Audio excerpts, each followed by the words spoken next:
back to the Black Health Report. This is Tabiti Umoja, your host, and today I'm going to deal with black folks fighting off colonialism in Africa and fighting for black freedom. Okay, if you notice, everybody has a landmass that they can call their own. If you run into a Chinese person, they have China. That's your land base. That's what gives you power. Then you have Japanese. They say Japan. That gives them some power, right? You see the Jewish population, Israel, right? That gives them power, some type of land base. But Africans, a lot here in America, consider ourselves Negroes, or consider ourselves separate from Africa. And when you do that, you're a man in a whole little island sitting by yourself. And you have to realize that we have to connect not only with our culture, but connect with our people. That's what Malcolm was about. That's what Malcolm was doing. If a lot of you didn't read your history, understand your history, he was building that bridge from the continent to here. He was saying, instead of us buying all these clothes and buying all this furniture from everybody else, we can have the direct connect with the resources on the continent, so we can do that ourselves. And so today, I am going to focus on some of the things that's going on in the continent and in some of the challenges that they're dealing with. And some of it has to do with Negroism, and we have to deal with it. I'm about unity, but in order for us to unify, if there's people in the middle, if they have these minions in the middle that's actually keeping us from coming together, we have to address it. Isn't the first thing, if you have a problem, the first thing you want to do is identify what the problem is, right? And so that's what we're doing today. This fight for freedom. I know a lot of you have been watching the news, you've been seeing what's going on around the world, and you notice that Africa is really making a really, really strong effort to have freedom. What's wrong with black people having something of our own, to be free, not to be under someone else's thumb? We need that. And we're talking about Africa fighting for their freedom. There's two main problems. One, obviously, is colonialism, because the natural resources that's on the continent that could be actually helping make these countries actually not only give them enough money to take care of themselves, but they can actually feed all of Africa or provide for all of Africa if they were actually able to control their own resources. And this is part of the problem. The other thing is the issue at the bottom there, where I talk about a neutral Negro. Well, a neutral Negro is a partner in crime. I mean, a neutral Negro is the best way to describe is someone who actually is a minion in the middle and standing in front of their own people's freedom. If they're trying to get freedom, they always use one of us to be able to put barriers there. And this is something we're going to be talking about. And I know here in America, I know we have different perspectives on Negro. It might be that one that that brother, that sister that wears a dashiki 28 days in February.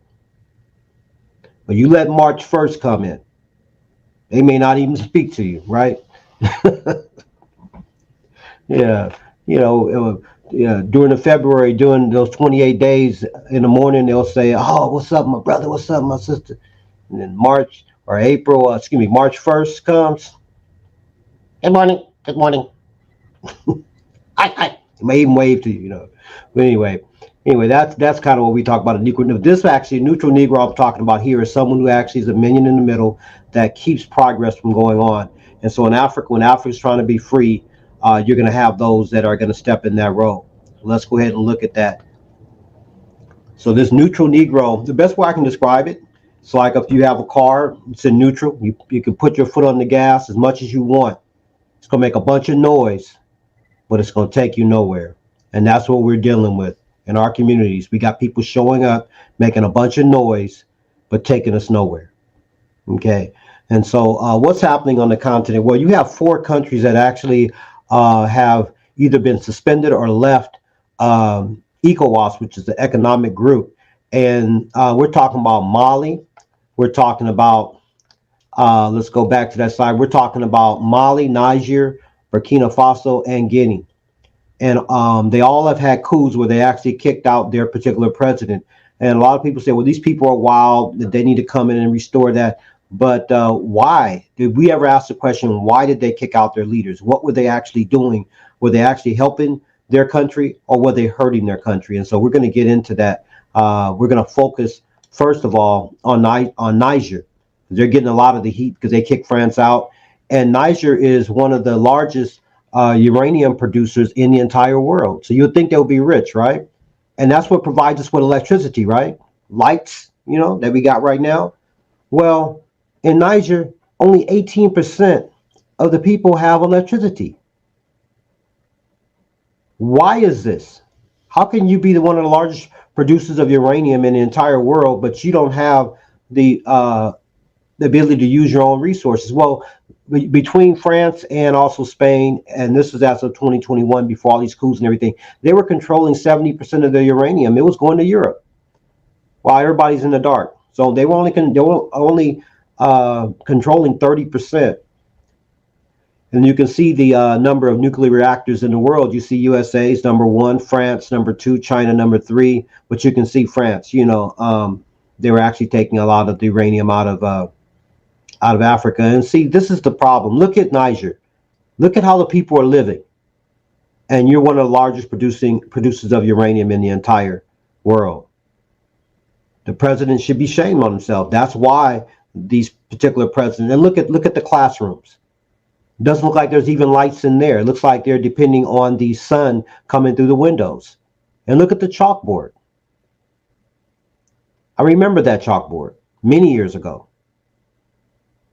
And look at the GDP. And in simple terms, GDP is the total amount of money made by all citizens of a country.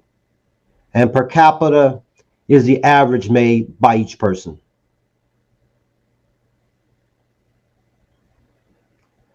United States has 23.32 trillion is their GDP every year. It's our GDP every year. 23.3 trillion is what everyone pulls into together. Now, independently, per share, 76,329 is the U.S. GDP per capita. So each person produces about 76,000. Remember that amount. Look at Niger. Niger, their GDP is 35 billion. Okay, as a whole, that's what they actually collectively make for that particular country. Now, what about individually? Remember, ours is 76,000, a little over 76,000. Theirs is $631 a year. So you can see why people are poor. But why, when you're one of the largest producers of uranium, and you actually have a lot of oil too?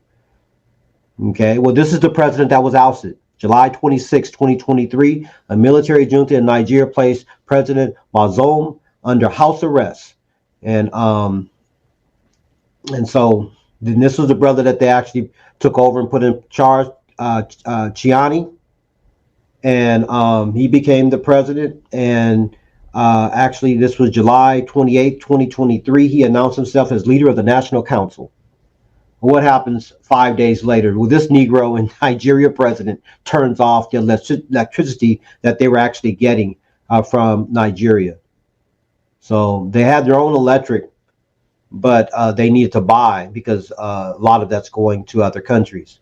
And this is Tinubu, the president of Nigeria, that was not only got mad because of that, but he was also threatening war against Niger if they didn't put the puppet back in power. And he has a questionable past. You can read this on your own. It's a matter of record. He has some dealings in Indiana, Chicago area where there was drug trafficking going through his accounts and things like that. But he was able to become president of Nigeria later. Okay. And so this is the guy that was ousted under house arrest. Mohammed Bazoum. How can you have a country and having your people living the way you're living and all of these resources? Everybody's got their hand in your resources while the people are poor and starving and living in these, looks like huts in 2024. Look at that. So this is why you have people saying, well, we can do better. Now, this is the oil that Niger has. Now, there are there was actually pipes that were actually going to be run through Chad that could have brought in $5 billion, but Chad said you can't do it. They had some problems there. So then they went to Benin. They were working with them to run it through Benin into the to be able to get to the sea. And right here is Nigeria. Nigeria won't obviously let them go through. They had an issue with them not wanting to put the puppet back in power. So anyway, they were going through Benin. Benin has joined ECOWAS as well. They initially said no, they wouldn't do it, but then I guess something was worked out recently, and Niger agreed to a deal I think is not really a good one. It's not a good deal because of the fact that if you look at how much money that they're going to make, if they were able to get this, I know that you're going to probably pay some of these countries just for the, building the lines through their country or whatever have you, something, but not what they're going to be doing. They're pulling in 7.5 billion a year if they were allowed to get through Benin to get to the sea. Now look at what Benin is going to charge them. Instead of them making 7.5 billion, guess how much Niger's going to make just to get entry, to get through? 1.9 billion. They're only going to get 25.4% of their own oil to get it out. And so others are getting up. I guess Chinese will probably be building the pipes. I don't know how much they're going to get. And then also Benin. And then so anyway, Niger's only going to get 25.4% because remember these particular countries are landlocked.